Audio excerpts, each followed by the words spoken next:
The Crithian warship Endless Night drifted through space like a predator hunting prey.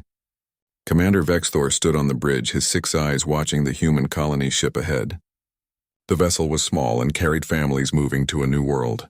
It had no weapons, no shields worth mentioning, and no military escort. Perfect. Vexthor clicked his mandibles in satisfaction. This was routine work. His empire had done this same operation on 47 different species across the galaxy. The pattern never changed. Take the young ones, watch the adults break, then claim another victory for the empire. Humans were new to space, barely 2 generations off their home planet. They would fold like all the others. The ion cannon fired once, a precise shot that disabled the colony ship's engines. The vessel went dark and began drifting. Vexthor sent his boarding teams across. Within minutes, they reported success. The cargo hold was full of families, and the Crithian soldiers had rounded up all the young humans. 23 children in total, ranging from 4 to 14 years old. The adults had tried to fight but were quickly subdued. The human captain appeared on Vexthor's view screen. His face was pale and his hands shook, but his voice stayed firm. "You have made a terrible mistake. Return those children now and maybe we will show mercy." Vexthor had heard this speech before from dozens of species. They all said the same thing at first. Anger, threats, desperate bargaining. Then came acceptance. "Your colony will surrender in 10 days, Vexthor said through his translator. "If not, the young ones go to our labor camps. This is how things work." Accepted, he cut the transmission. The human captain's face had gone strangely calm at the end, but Vexthor thought nothing of it. They all went through the stages of grief. Anger to bargaining to acceptance. It always happened. What Vexthor did not know was that the human captain had sent a message before the transmission ended. It raced through space on quantum channels, jumping from relay to relay, moving faster than any ship could fly. It reached Earth in 6 hours.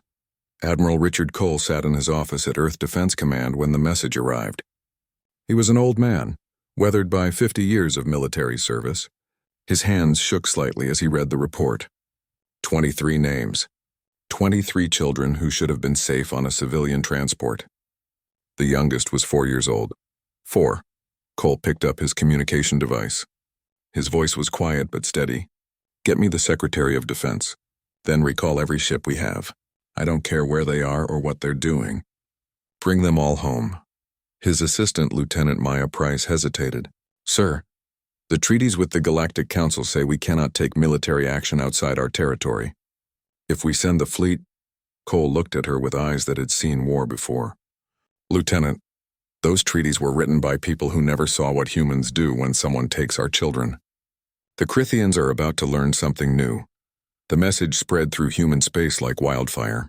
Every colony, every station, every ship received it within hours. "They took our kids." Those 4 words changed everything. On Mars, factory workers stopped their shifts and volunteered for military duty.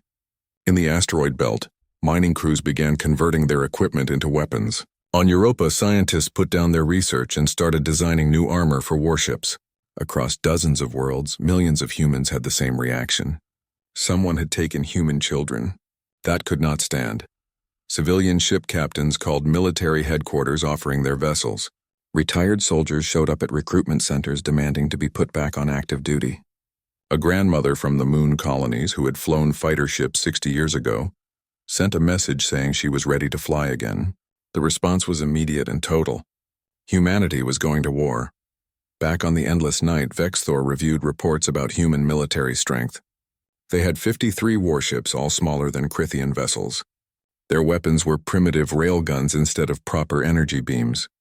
Their shields were weak. The intelligence file marked humans as a low-level threat. Vexthor filed the report away and ordered his ship toward the nearest Crithian outpost. He had prisoners to deliver. In the holding area of his ship, the 23 children sat together. Some cried. Others comforted the younger ones. One girl, maybe 13 years old with brown hair and fierce eyes, organized the group. Her name was Katie. She made sure the little ones had water and kept them calm even though she was scared too. A small boy asked her, "Are we going to be okay?" Katie pulled him close. "Yes, my dad is a Marine. He told me that humans never give up, especially when it comes to family.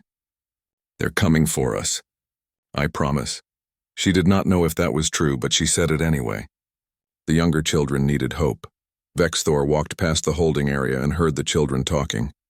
He stopped and looked through the transparent wall. The older girl, Katie, stared back at him. There was no fear in her eyes, only determination.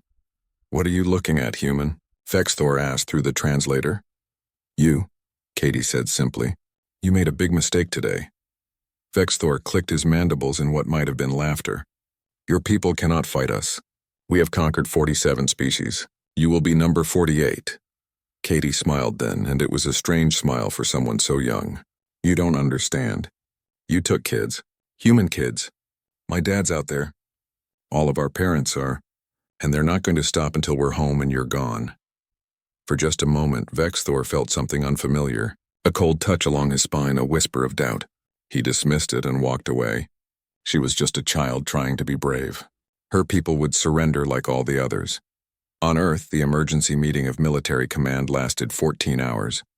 Every general, every admiral, every strategic planner sat in that room. They discussed numbers, logistics, fleet positions, and weapons. At the end, they took a vote.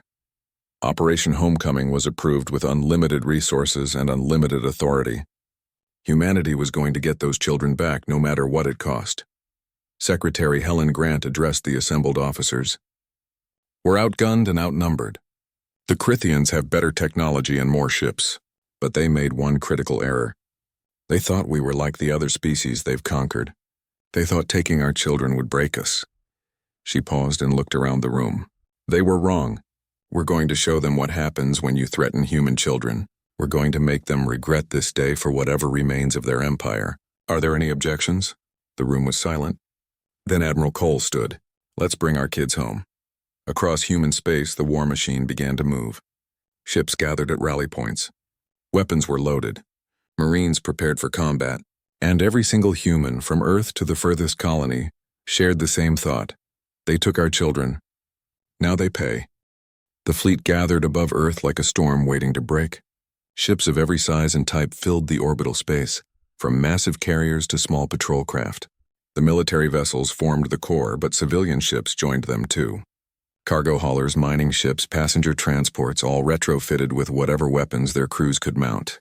Every ship had volunteers ready to fight. Admiral Richard Cole stood on the bridge of the carrier Unbroken and watched the assembly through the main viewport. In 50 years of service, he had never seen anything like this.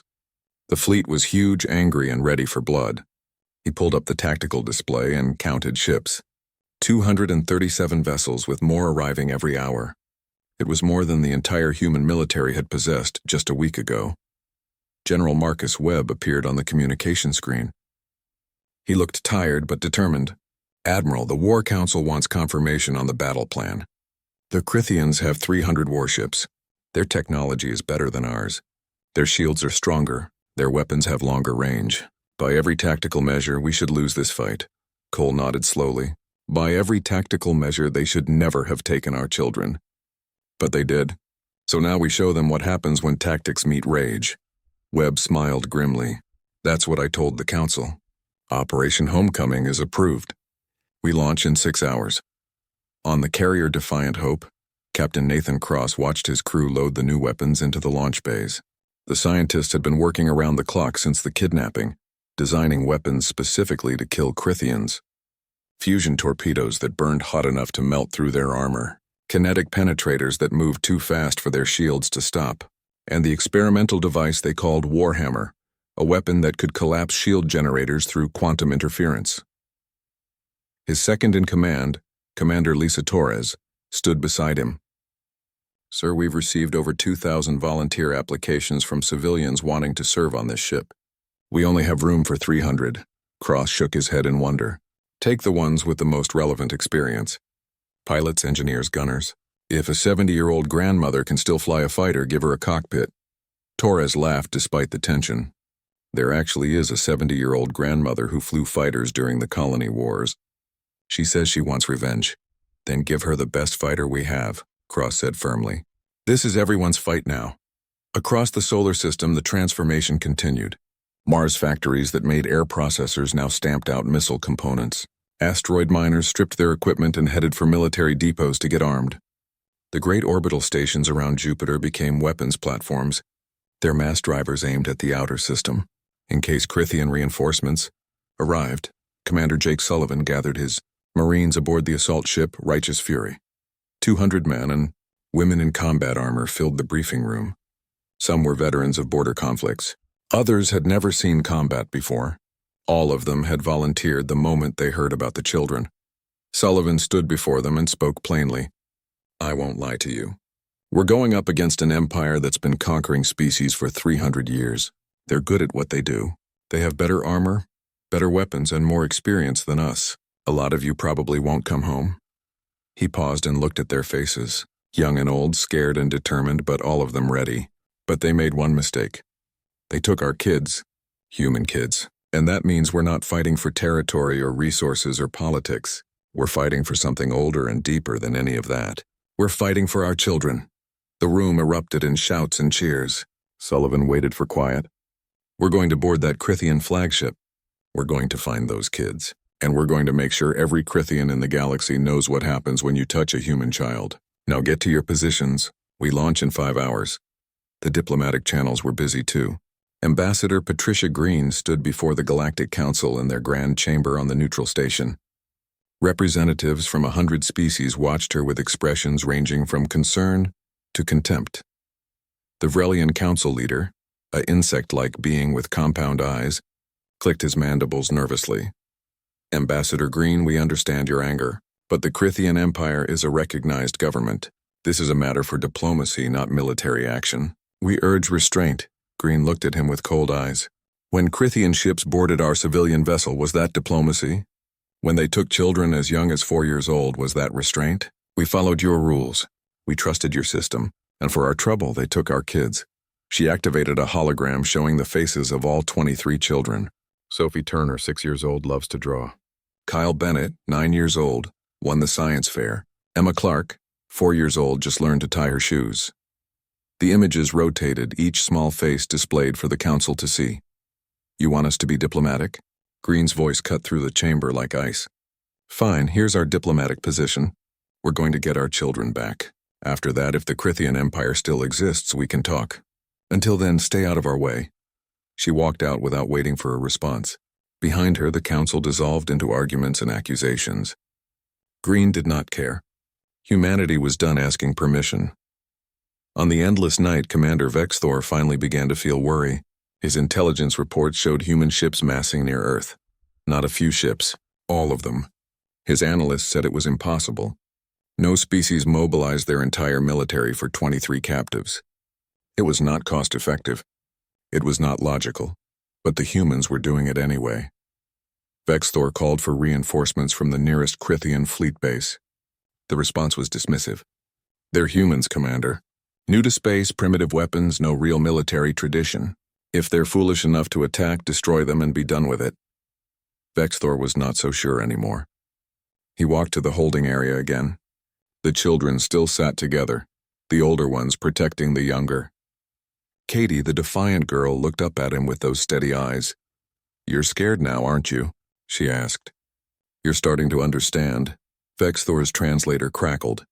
Understand what, human child? Katie stood up, still holding a smaller child against her side.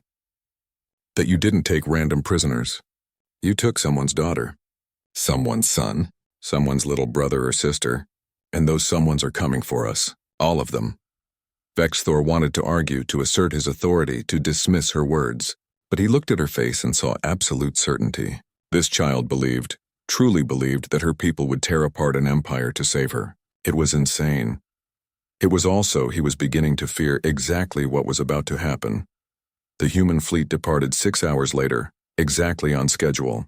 237 ships jumping to faster-than-light travel in perfect formation. They moved as one massive force, coordinated and focused. Admiral Cole watched the jump coordinates confirm. They were heading for the Crithian outpost at Zenith 9, the last known position of the endless night. He opened a fleet-wide channel. Every ship, every crew member heard his words. This is Admiral Cole. We're going into enemy territory to bring our children home. The Crithians think we're weak. They think we'll negotiate. They're wrong. We're human. We protect our own. And today, the galaxy learns what that really means. The fleet jumped, leaving Earth behind. Across human space, billions of people watched the departure on their screens. In homes and bars and public squares, humans stood together. Some prayed. Some cried. All of them shared one thought: bring our children home. The human fleet dropped out of faster-than-light travel at the edge of the Zenith 9 system. The Crithian outpost sat in the center, a massive station surrounded by weapons platforms and 20 warships. It was a fortress designed to intimidate and control an entire sector. The Crithians had built dozens of these across their empire, and none had ever fallen. Admiral Cole studied the tactical display on the Bridge of the Unbroken. The numbers were bad. 20 Crithian warships against his 200. But each enemy vessel was larger and more powerful than most of his fleet. The station had enough firepower to level a planet. By standard military doctrine, he should withdraw and find a better target. Cole was not thinking about standard doctrine. He was thinking about 23 children on a ship somewhere beyond that station. All ships, attack formation Delta 7. Fighter wings. Launch on my mark. Target priorities are as follows: flagship first, then weapons platforms, then the station. He paused and looked around his bridge. Make them understand. Make them remember. These are our children. The Unbroken's main railgun fired first. A tungsten rod accelerated to a fraction of light speed crossed the distance in seconds. The Crithian flagship's shields lit up, held for a moment, then collapsed. The kinetic energy punched through the armor like paper. The front third of the ship exploded into debris and frozen atmosphere. Then the rest of the fleet opened fire. Hundreds of missiles streaked across space. Railgun rounds followed, moving too fast to track. Energy beams lanced out from the few human ships that had them. The Crithian formation tried to adjust, to bring their superior shields and weapons to bear. But the humans were not fighting a traditional battle. They were swarming, overwhelming, attacking from every angle at once. Captain Nathan Cross grinned fiercely on the bridge of the Defiant Hope. Execute Warhammer Protocol. 321 mark. The experimental weapon fired. Space itself seemed to ripple. Quantum-entangled particles created a cascade across the battlefield, and every Crithian shield generator in range collapsed simultaneously. For 3 seconds, every enemy ship was naked to the void. 3 seconds was enough. Fusion torpedoes designed to burrow into planets instead burned through unshielded hulls. Kinetic kill vehicles that could crack asteroids tore Crithian ships in half. The carefully organized defense formation became a scattered mess of burning wrecks and desperate vessels trying to escape. A Crithian commander broadcast on all frequencies. We surrender. Cease fire. We surrender. Cole's response was cold. Denied. No surrender until we have our children back. You wanted to play with human lives. Now you pay the price. The battle lasted 47 minutes. When it ended, 16 Crithian warships were destroyed.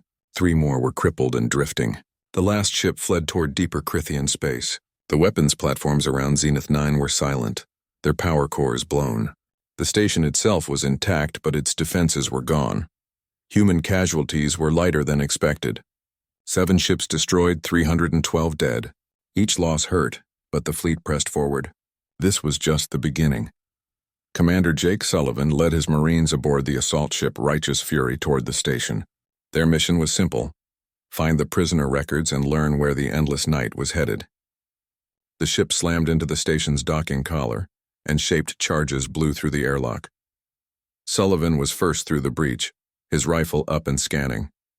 Crithian defenders opened fire from behind barricades, their plasma weapons scorching the walls. Sullivan's Marines advanced in pairs, using cover and fire discipline. The Crithians were good soldiers, but they had never faced human infantry before. Private Kevin Marshall kicked open a door and came face to face with a Crithian warrior twice his size. The alien swung a plasma blade at his head. Marshall ducked under it and drove his rifle butt into the Crithian's thorax with enough force to crack the exoskeleton. The warrior went down hard. Room clear, Marshall shouted.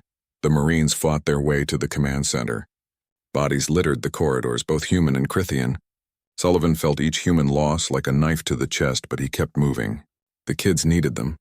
The command center door was reinforced, but a breaching charge solved that problem. Sullivan stepped through the smoking hole and aimed his weapon at the Crithian officers inside. One of them, an older warrior with scars across his shell, raised his hands. "We have surrendered," the officer said through his translator. "The battle is over." Sullivan walked up to him slowly. "Where are the human children from the colony ship?" Where is the endless night? The officer's compound eyes shifted nervously. I cannot tell you that. Military intelligence is protected under Galactic Council law. Sullivan grabbed the officer by his chest plate and slammed him against the wall. Let me explain something to you. Those laws? We don't care about them anymore. You took our kids. Now you tell me where they are, or I leave you in this station when we blow it up. The Krithian's resolve crumbled. The endless night is heading for Krath Prime, the fortress world. Commander Vexthor is transporting the prisoners to the main processing center. They left 6 hours ago. Sullivan released him and activated his comm. Admiral Cole, we have the location. Krath Prime, 6 hours ahead of us. Cole's voice came back immediately. Acknowledged. Good work, Commander. All ships, new heading. We're going after that flagship. Maximum speed. The human fleet left Zenith 9 behind, the station burning in their wake. Across the galaxy, news of the battle spread. The Krithian Empire had lost 20 warships and a major outpost in less than an hour. Species that had been conquered by the Krithians watched the footage in amazement. Species that feared them watched in hope. The Galactic Council called emergency sessions. Several member species demanded sanctions against humanity for their aggressive behavior. Others argued for intervention to stop the war before it spread. Ambassador Patricia Green appeared before the Council again. This time she did not ask for permission or understanding. She simply told them the truth. The Krithian Empire took human children. We asked nicely for their return. They refused. So we took them back by force. If that offends your sensibilities, I don't care. If you want to sanction us, go ahead. We're going to finish what the Krithians started. She pulled up images from Zenith 9 showing the burning Krithian ships. You see this? This is what happens when you threaten human children. Every species in this chamber should remember it. We came to the galaxy in peace. We wanted friendship and trade. But if you take our kids, if you threaten our families, we will burn your fleets to ash and dance in the ruins. The Vrelian Council leader tried to interrupt. Ambassador, such language is not appropriate for... I don't care what's appropriate, Green cut him off. Your council failed to protect us. Your laws failed to stop the Krithians, so we're handling it ourselves. Stay out of our way. She walked out again, leaving chaos behind. On Earth, the footage from Zenith 9 played on every screen. People watched the Krithian ships burn and felt a savage satisfaction. This was not glory or honor. This was revenge. This was a message being written in fire and blood across the stars. Don't touch our children. In bars and homes, humans raised their glasses. To the fleet, they said. Bring them home. On the endless night, Commander Vexthor watched the reports from Zenith 9 with growing horror. 20 ships destroyed, an entire outpost taken, and the human fleet was not stopping. They were coming for him. Coming for the children he had taken. He walked to the holding area. Katie stood when she saw him, her young face showing no fear. They're coming, aren't they? She asked. Vexthor could not speak. He just stared at this human child who had known, had believed that her people would cross the galaxy for her. Katie smiled. I told you. You took human kids. Now you pay. Vexthor turned and fled to his bridge. Behind him, Katie hugged the smaller children. Just a little longer, she whispered. They're almost here. The endless night ran through space like a hunted animal. Commander Vexthor pushed his engines to maximum, trying to reach the safety of Krath Prime before the human fleet caught him. Behind him, spread across several light-years of space, the humans pursued with relentless determination. Admiral Cole stood on the bridge of the Unbroken and studied the tracking display. The red dot representing the endless night was still ahead, but the distance was closing. Not fast enough, though. At current speed, the Krithian flagship would reach the fortress world and its defensive fleets before they caught up. Captain Nathan Cross called in from the Defiant Hope. Admiral, at this rate, they'll reach Krath Prime in 18 hours. We're closing, but we need at least 22 hours to catch them. Cole's jaw tightened. Then we slow them down. Deploy the interdiction drones. I want that ship's engines hit with electromagnetic pulses every minute until we catch them. Across the fleet, specialized drones launched from human ships. They were expensive weapons, designed for exactly this situation. Each drone accelerated far beyond the main fleet's speed, carrying focused electromagnetic pulse generators. When they reached the endless night, they would detonate close to the ship's engines, disrupting the propulsion systems. The first drone reached its target 30 minutes later. It detonated in a flash of radiation and electromagnetic energy. On the endless night, alarm screamed as the engine efficiency dropped by 2%. Vexthor slammed his claw against the console. Engineering! What happened? His chief engineer's voice crackled over the intercom. The humans are using pulse weapons targeted specifically at our propulsion coils. They're not trying to destroy us. They're trying to slow us down. Another drone detonated. Engine efficiency dropped another 3%. Can you compensate? Vexthor demanded. We're trying, but they seem to have an endless supply of these weapons. If this continues, they'll catch us before we reach Krath Prime. Vexthor contacted Fleet Command, his voice urgent. I need immediate support. Send any ships available. The humans are pursuing me with their entire fleet. The response came from Admiral Kreshnor, the sector commander. Commander, you're reporting that the entire human military is chasing one ship? That's impossible. No species commits all their forces to recover a handful of prisoners. I'm looking at the sensor data right now. Vexthor shot back. Over 200 human vessels all moving at maximum speed, all targeting my ship. I need reinforcements now. There was a pause. Then Kreshnor's voice came back, more serious. 3 cruisers are being dispatched to your location. They will intercept in 4 hours. Hold your position until they arrive. Vexthor wanted to argue that holding position meant letting the humans catch him, but the channel closed. He looked at his tactical display. 3 cruisers against the human fleet was not much, but it might buy him the time he needed. Captain Sarah Mitchell commanded the destroyer Relentless, one of the faster ships in the human fleet. Her vessel was old, built for anti-pirate operations near the outer colonies. When the call for volunteers came, she and her crew had signed up immediately. Now they were running ahead of the main fleet, harassing the endless night with hit-and-run attacks. Her sensor officer called out, Captain, 3 Krithian cruisers dropping out of FTL. They're positioning themselves between us and the flagship. Mitchell studied the tactical display. 3 modern cruisers, each one larger and more powerful than her destroyer. By any military logic, she should wait for the main fleet to arrive. Mitchell had never been very good at following logic. All power to forward shields. Arm every torpedo we have. Helm, take us straight at them. Her executive officer, Lieutenant Chris Palmer, turned to stare at her. Captain, that's suicide. We can't take 3 cruisers alone. We're not trying to take them, Chris. We're trying to slow them down long enough for the Admiral to catch up. Those kids are on that flagship. I'm not letting it escape because we played it safe. Mitchell's voice softened. If you want to object, do it now. This is going to get rough. Palmer looked at her for a long moment, then smiled grimly. No objections, Captain. Let's give them hell. The Relentless accelerated directly toward the Krithian formation. The cruisers opened fire with their energy weapons, beams of coherent light that could burn through armor in seconds. The destroyer's shields held barely as Mitchell ordered evasive maneuvers. Get us in close. I want to be inside their minimum engagement range. The Relentless twisted and dove through the barrage of fire. Alarm screamed as the shields weakened, but Mitchell kept her focus on the tactical display. At the last possible moment, with Krithian weapons tearing into her armor, she gave the order. Fire everything. 37 torpedoes launched in a spread pattern. The experimental plasma core warheads were unstable and dangerous, but they were also devastatingly effective. The lead cruiser's shields collapsed under the barrage. Secondary explosions rippled through its hull as reactor containment failed. The second cruiser destroyed most of the incoming torpedoes, but 3 got through, crippling its weapons array. The third cruiser opened fire on the Relentless at point-blank range. Energy beams carved through the destroyer's armor. Hull breaches erupted along the length of the ship.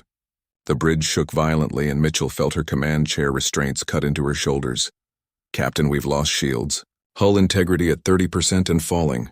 Palmer's voice was steady despite the chaos. Mitchell looked at the tactical display one last time. The 2 damaged cruisers were limping away. The third was still functional but had stopped advancing toward the endless night. She had bought the time they needed. Chris, it's been an honor serving with you. Likewise, Captain. Mitchell keyed the intercom to engineering. Lieutenant Barnes, can you give me one more burn? Full power? The engineer's voice came back.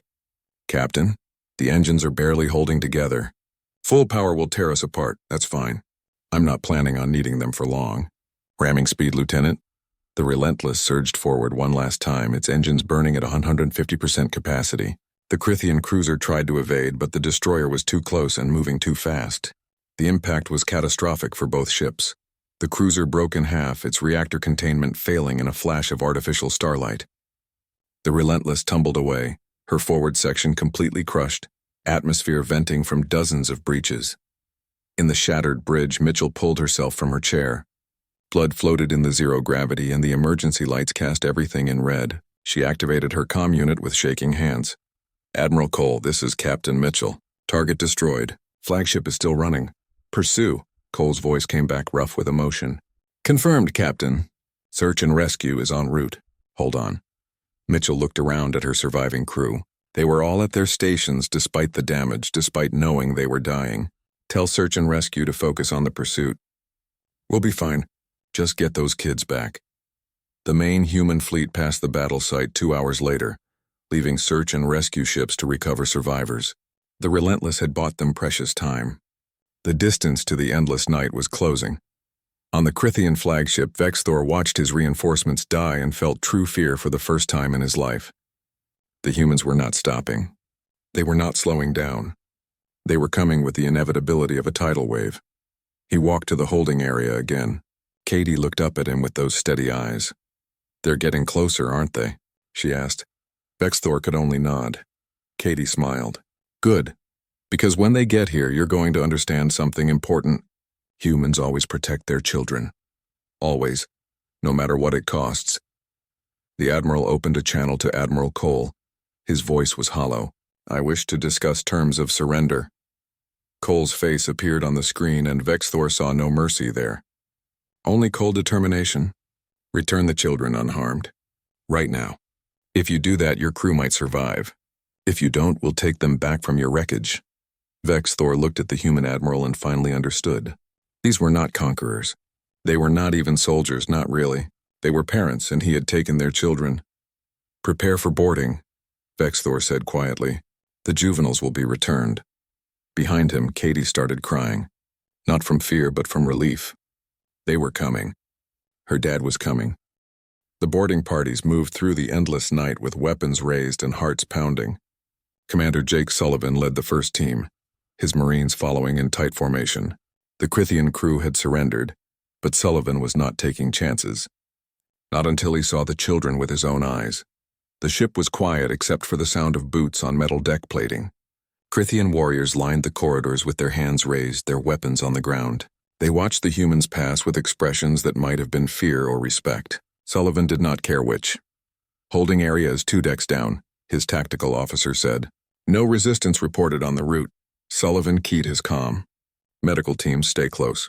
We don't know what condition the kids are in." They reached the holding area door. Sullivan took a breath and opened it. 23 children looked up at him. They were dirty and scared, huddled together in small groups. The older ones held the younger ones protectively. And standing at the front, her chin raised defiantly, was Katie. Sullivan lowered his weapon and pulled off his helmet. "Hey kids, I'm Jake. We're here to take you home." For a moment, nobody moved. Then Katie's face crumpled and she started crying. The dam broke. Children rushed forward, some toward the Marines, others just standing and sobbing with relief. Sullivan knelt and let them come, his own vision blurring. A small boy, maybe 6 years old, grabbed his armor with tiny hands. "My mom said you'd come. She said humans always come for their kids." Sullivan picked up the boy and held him close. "Your mom was right. We'll always come, no matter what. No matter how far." Medical teams moved in, checking each child carefully. They were dehydrated and frightened, but physically unharmed. The Crithians had at least kept them fed and given them water. Sullivan felt a small mercy in that. Though it did not forgive what had been done, Katie refused medical attention until she had personally checked on every other child. She had a list of names memorized and went through it methodically, making sure everyone was accounted for. When she was satisfied, she finally let herself relax. "They're all here," she told Sullivan. "All 23. Sullivan looked at this brave girl who had kept hope alive in the darkness. "You did good, kid. You kept them together," Katie smiled weakly. "I just remembered what my dad taught me. Humans don't give up, especially not when it's family." "Your dad's waiting for you on the Unbroken," Sullivan said gently, "along with all the other parents." They never stopped looking. Not for a second. The children were transferred to the hospital ship sanctuary. each small form carefully carried across by Marines who handled them like precious cargo, because that's what they were, the most precious cargo in the universe. Admiral Cole watched from the bridge of the Unbroken as the transfer completed. Each child represented everything they had fought for. 23 reasons why the Crithian Empire's easy conquest had turned into a nightmare. Ambassador Patricia Green appeared on his screen. Admiral, the Galactic Council is demanding an immediate ceasefire. They're threatening sanctions, trade embargoes, everything they can think of. Cole's laugh was bitter. Let them sanction us. We have our children back. That was the only goal that mattered. What about the Crithians? Green asked. Cole looked out at the endless night now under guard by human destroyers. Vexthor and his crew will stand trial. The evidence of their crimes is clear. As for the Crithian Empire as a whole, we're going to make sure they remember this day. Captain Nathan Cross was given the honor of delivering humanity's message to the galaxy. He broadcast on every channel in every language from the Bridge of the Defiant Hope. To all species who share this galaxy with humanity, we came to space hoping for peace. We sought friendship and trade. We followed your laws and respected your customs. The Crithian Empire chose to test us. They took our children, thinking we were weak. They were wrong. Images played behind him showing the burning outpost, the destroyed Crithian ships, the relentless pursuit of the endless night. We don't want war. We want to live in peace with our neighbors. But if anyone threatens our children, if anyone dares to touch human families, this is what will happen. We will find you. We will chase you to the edge of the galaxy, and we will make you regret the day you learned our name. Cross leaned forward, his voice dropping but somehow carrying more weight. This is not a threat. This is a promise. Leave humanity alone. Leave our families alone. To that, and we'll be the best friends you could ask for. But take our kids again, and you'll learn what the Crithians learned today. That there is no force in this universe stronger than a human parent protecting their child. The transmission ended. Across the galaxy, species watched and understood. The humans were not like the others. They would not be conquered. They would not be intimidated. And their children were absolutely off limits. In the Galactic Council chambers, emergency sessions continued. Some species called for war against humanity. Others argued for diplomacy. Most just watched and stayed silent, making calculations about this new power that had announced itself with fire and blood. Ambassador Green stood before the Council one final time. Humanity is withdrawing from the Galactic Council effective immediately. Your laws failed to protect us. Your justice system failed to stop the Crithians. We'll handle our own affairs from now on. The Vrelian Council chair protested. You cannot simply withdraw. There are treaties, obligations. Obligations? Green's voice was ice. We had an obligation to protect our children. You had an obligation to enforce your own laws against slavery. We fulfilled ours. You failed yours. So we're done here. She looked around at the assembled representatives. Humanity will trade with whoever wants to trade with us. We'll defend ourselves and our interests, and if anyone threatens us or our families, they'll learn the same lesson the Crithians did. That's all you need to know. Green walked out, the human delegation following. Behind them, the council dissolved into chaos and argument. Green did not look back. On the sanctuary, families reunited in the docking bay. Katie ran into her father's arms, both of them crying and laughing at the same time. Around them, 22 other reunions played out. Parents who had spent days in agony held their children again. Siblings embraced. Grandparents wept with joy. The Marines who had fought to save them stood at attention along the walls. They were not watching the reunions, but they were there, guarding them, protecting the moment. Some of the parents broke formation to thank the soldiers, to shake their hands, to simply say the words that needed to be said. Admiral Cole watched from the observation deck. Captain Sarah Mitchell stood beside him. She had survived the destruction of the Relentless and insisted on being present for the children's return. We lost 432 people getting them back, Mitchell said quietly. Was it worth it? Cole watched a father spin his daughter in the air, both of them laughing through tears. Ask them, Mitchell nodded slowly. The galaxy thinks we're crazy. They can't understand why we'd risk so much for so few. Then they don't understand what it means to be human, Cole said. We protect our own always, that's not negotiable. That's not something we do when it's convenient. It's who we are. 3 months later, Katie stood on the observation deck of a colony ship, watching Earth recede in the distance. Her family was relocating to a new colony world, this time with full military escorts and permanent defense platforms. The galaxy had changed. Humanity had changed. Her younger brother pressed against the window beside her. "Are you scared?" "After what happened?" Katie thought about the fear in the Crithian holding cell. She thought about the doubt and worry, but she also thought about the sound of human ships arriving, the Marines coming through the door, the absolute certainty that her people would never abandon her. "No," she said finally. "I'm not scared anymore, because I learned something important. We're human, and humans protect their children, no matter what. No matter how far, no matter the cost." She looked out at the stars. The galaxy was still dangerous. There were still species that might see humans as weak or easy targets, but they had learned. The Crithian Empire never recovered from their encounter with humanity. Other civilizations watched and remembered. In human space, children grew up hearing the story of the endless night and the fleet that came to save them. Parents told their kids at bedtime about the day humanity showed the galaxy who they really were. Not victims, not prey, but protectors, warriors, a people who would face down empires for the sake of a single child. The story spread through human colonies, carried by travelers and teachers and soldiers. It became part of the culture, part of the identity. When humans met aliens now, they were treated with caution and respect, because everyone knew the lesson. You can challenge humanity's borders. You can dispute their claims. You can argue about trade routes and territory.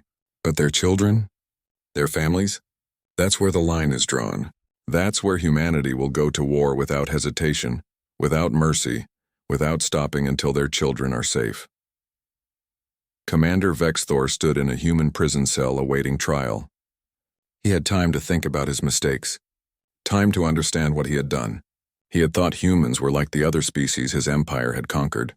Weak, easily broken, simple to intimidate. He had been catastrophically wrong.